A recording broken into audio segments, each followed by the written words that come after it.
Hi everyone, it's a great day at Pocono Sell and Back. My name is Kathy and I'm part of the sales and education team at the store. In this video segment, I want to talk to you today about yarn couching. Now I realize that many of you know how to do couching with your standard sewing machine, but the Babylock Destiny and the Brother Dream machine make it so much easier. And you look in your supply box and you've seen some supplies, and I know some of you out there, you look in there and you look at these things and you say, I don't know what this is for, and you pick it up and you put it back. Well, I'm here to demystify what some of those things in your supply box are for today, and they're going to be for yarn couching. So let's get your supply boxes out, let's look through them, and I'm going to zoom in right now and we're going to look at what you need to do the new yarn couching technique on your Dream Machine or your Babylock Destiny. Here are the included accessories you're going to need to do awesome couching on your Brother Dream Machine or your Babylock Destiny. The first item, and you may have seen it in your supply box, is your guide for the yarn. And this is what it looks like. It may be a different color if you have the Destiny. The second thing you're going to need is the yarn sole. Now the yarn sole is right here, and I'll bring it up close so you can see it. It has a plastic center right here, and it also has a hole in the center guide. This is not to be confused with your standard sole right here. So set this one aside, and we're going to be using this one for the couching. And third, you're going to need your digital Move It foot. So perhaps this is a foot you have seen in your supplies and you don't know what it's for. Well, think of it as a walking foot, but you can also use it to do fabulous couching. Now, an optional item you're going to need is about a 12-inch strand of thread, and I have it right here, and I just have it looped back on itself with the two ends right over on this side. And that becomes really helpful when you're trying to guide the yarn through that small hole in the foot. So let's get started, and I'll show you how to attach these accessories on your machine. The first part we're going to be working with is this yarn attachment right here. And where does it go? Open up your lid, and on the left-hand side of your machine, you're going to see a little notched area right here. Pick up your yarn guide, and the part that you're looking for is right here. And this part is going to go in that hole. So I'm going to take it and set it right in and just push it down to make sure it's secure. There is a guide right here on the top and a guide here on the bottom for your yarn. Next up is the digital Move It foot and the yarn sole. Now, I have learned through trial and error that the best way to do it is to pick up your yarn sole, and remember that thread that I talked about before? So I'm going to take the two cut ends of my thread and put it through the hole of the sole from top to bottom, and keep those two together. And then I'm just going to pull them through, but not all the way, because I want to leave my loop right over here. And then I'm going to take my yarn and put it through this loop. Let's pull it through, and I want to pull it through, about, I'm going to say around 6 inches or so. And then I'm going to pick up the sole and then pull on those two threads, get my finger out of the way, and then just pull that thread, or the yarn, right through the sole. And now I'm going to be ready to attach this sole to my digital Move It foot. So I'll move this out of the way, and I will take the foot itself and just snap this right into the foot. Just make sure my pins are lined up correctly. There we go. And so the part that came out of the bottom, I'm just going to pull that out, and then that will be pushed to the back. Now I'm going to show you how to put all of these attachments and where to put the yarn on your machine. Now we're ready to put the yarn on the machine and into the guides. The first thing I want to mention is this lid right here. You cannot close your lid completely when your couching guide, your yarn guide, is attached to your machine. So you do have to remove this if you're using the lid and you want to close it on the top.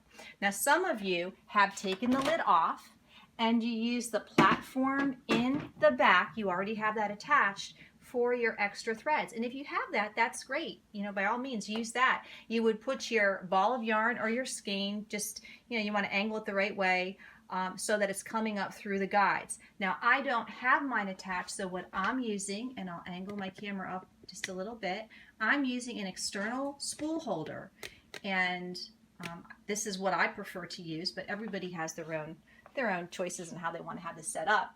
And I put my extra yarn on the back spool pin. The most important thing, regardless of how you have it set up, is that your yarn can feed freely. It's not binding, it's not hanging up on anything. That's really important. So with my yarn coming out through the top of my thread guide, of my external spool holder, I'm going to bring it over to the left right here and put it through the first guide on my attachment, and then through the second guide on my attachment, and they just lay right in. Now I do have a lot of slack in the front right here. So what I'm going to do is just pull back on that slack and then just make sure it's really nice and neat and tidy behind my machine where my external spool holder is located. And now we're ready to move on. I can show you how to attach the digital move-it foot and how to get this set up for the easiest couching ever.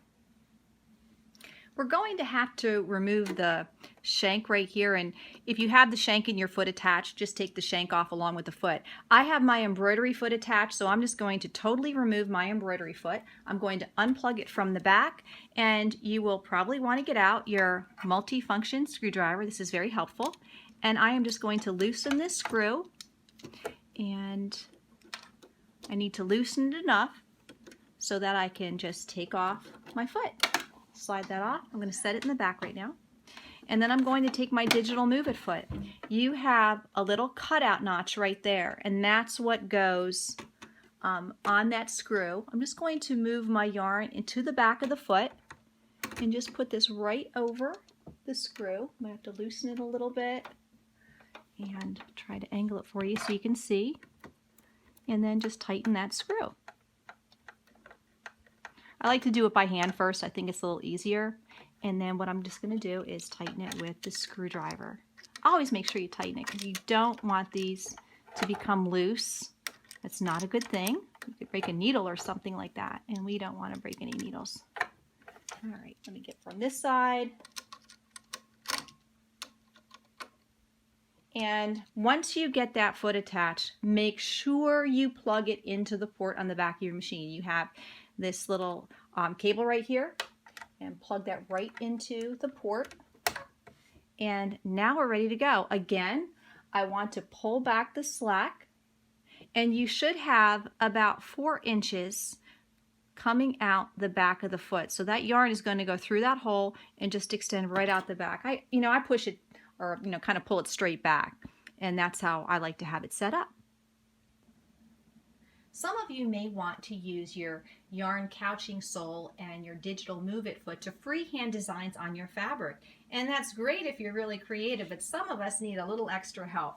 So what I have done is I've used my washable marker. You can use air erase, heat erase markers, and I actually created a design on my fabric. This is a great time to use those stencils that you have sitting in your sewing room if you haven't used them before, or perhaps you haven't used them in a long time. Get them out and draw your designs on your fabric and use this yarn couching accessory to get some really beautiful dimensional effects with your stencils. What I like to do with my design is identify a starting and stopping point. And before I cut out a little hole, I like to reinforce my starting and stopping point with fray check or fray block, whatever you like to use. And then once it dries, I like to use the attachments that came with my buttonhole cutter. And this is one of them. And this also comes with the buttonhole cutter. You can tell mine has been used a lot. And I like to put my fabric over that piece of wood and then notch out a hole. And that would be for my starting and stopping points. I think that this gives a tidier beginning and ending point because I can take the 2 pieces of yarn and just pull them through that hole and tie it in the back. And you have to determine how large your hole should be for your yarn. Some yarns are thicker than the other. I probably made mine a little bit bigger than I should, but I wanted you to be able to see it for this video. All right, let's go and pick our stitch and let's get started with the couching. select sewing, and in your sewing module, most of the time people use a zigzag stitch or a blanket stitch because you get really nice stitching on the item that you want to embellish with those two stitches. You can experiment with other stitches as well, but I think those are our two go-to stitches. I'm going to select 109, which is my zigzag stitch, and you can see right here it will produce the zigzag stitch and what it looks like on the left-hand side of the screen. This is the way it will look in length and width. One of the most wonderful things I like about the Dream Machine and the Babylock Destiny is this camera icon right up here. I'm going to press the camera icon and you will see your stitch superimposed on your fabric. Now this spool down here, you can change the color of your superimposed stitch to whatever color you want. And I think that the black has been showing up really nicely on this fabric, so I'm going to select the color black for my thread color. This is wonderful, what I'm about to show you, because if you look off on the left, I'm going to take my yarn and put it right in front of my foot. And if you look over here, you can see that this is a real-time view. You can actually see my fingers here as it's moving under the foot. What this allows me to do is I can take my yarn and put it right under that superimposed stitch right here, and I can see visually before ever putting a needle in the fabric if my zigzag stitch is wide enough. I kind of like the setting that it's at. Maybe I could tick down one, but for right now I'm going to leave it the way it is. Again, experimentation is key, but I want my yarn to pop, and if my stitch length is short, I'm going to see a lot of that thread. So what I'm going to do is lengthen my stitch length. Oh, going the wrong way there. And this way I see less thread and more of that beautiful yarn that wants to be couched on my fabric. All right, so this is a great way to use your virtual camera to check the stitch on whatever you're going to couch. Now I'm going to let go for now, and I'm going to turn my camera off because this is not the focus now. And if you look over under the digital move it foot, this is why it's nice to have at least 6 inches, 4 to 6 inches in the back, because when I pull it out to check my stitch length and width, then I can just pull it right back with that tail that's in the back of the foot, and it gives me a really nice starting point. It should be tucked under the foot, and now we're ready to begin couching. I'm going to set up my thread, and let's start couching whatever designs we have on our machines. We're ready to begin our couching project, so turn on your pivot feature and let's zoom in to our work that we're going to couch.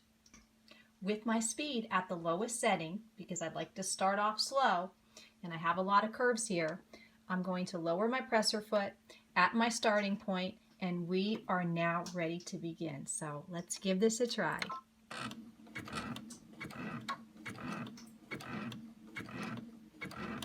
And I do have stabilizer under my fabric, and when I get to the curve,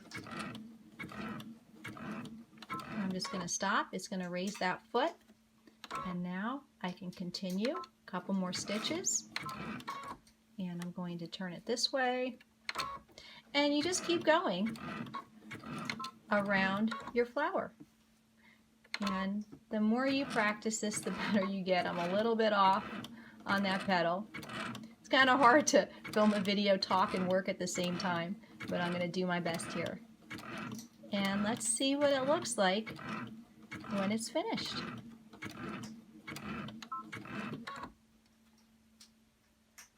While I'm stitching through, I just want to give you a couple tips here. I've stopped right here because this is when I want to go back behind my machine and check to make sure that my yarn is feeding freely. And now I'm going to continue going. I did reset my width, just 1 tick narrower. And just remember, on those curves, I like to stop.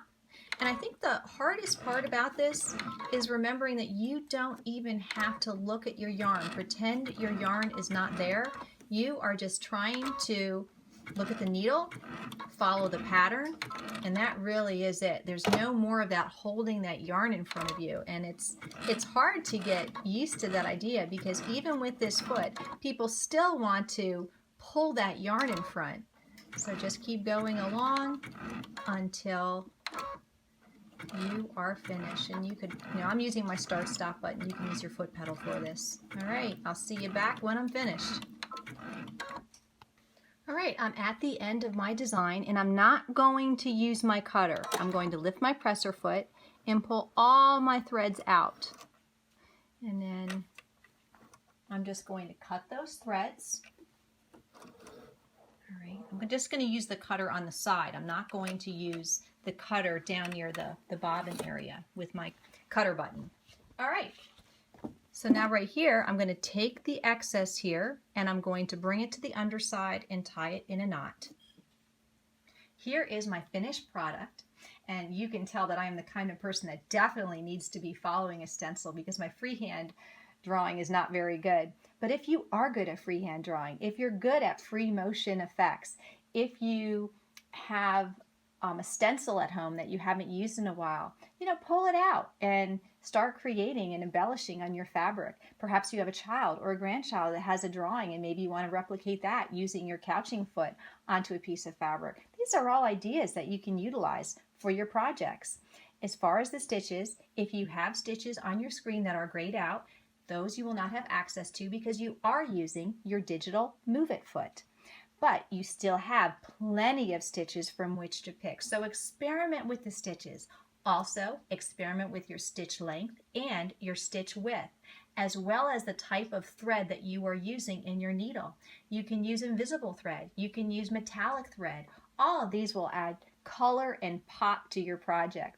As far as the thickness of the yarn right here, just as long as the yarn can fit through that hole and moves freely, you're good to go. I look forward to seeing your projects. Please send them to us at psvmail@ptd.net so we can see what you've been working on. Or if you are local, bring them into the store so you can have your moment of show and tell. As always, we look forward to seeing you soon. Happy stitching, everyone, and have a great day.